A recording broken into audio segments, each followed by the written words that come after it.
స్వామి శరణం అయ్యప్ప. అయ్యప్ప మండల దీక్ష ఎంతో పవిత్రంగా అత్యంత భక్తి శ్రద్ధలతో ఉంటుంది. ముఖ్యంగా భిక్ష నియమావళి చాలా పవిత్రం.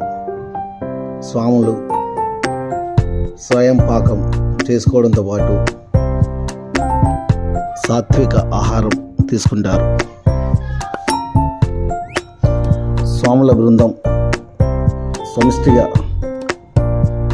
అన్నప్రసాదాన్ని స్వీకరించేందుకు వారిని ఆహ్వానించిన స్వాముల నివాసానికి వెళ్ళి వారి తీర్థ ప్రసాదాలను స్వీకరిస్తారు. అన్ని రకాల వంటలను ఒక ప్లేట్లో పెట్టి స్వామివారికి నైవేద్యంగా చూపెట్టడం ఆనవాయితీ. కన్యాస్వామి ద్వారా ప్రసాదాన్ని అయ్యప్ప స్వామి భజన చేసుకుంటూ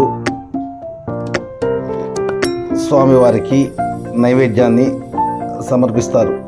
గురుస్వాములు ప్రత్యేక పూజలు చేపట్టడం ఇందులో ప్రధాన భాగంగా ఉంటుంది.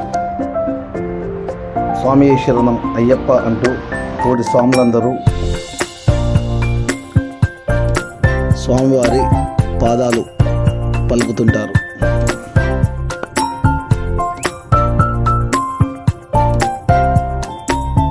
పూజ అనంతరం స్వాములు సహపంక్తి భోజనాలు స్వీకరిస్తారు.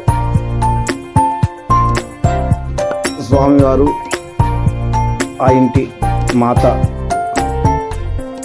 ఆజ్ఞతో వారు పెట్టిన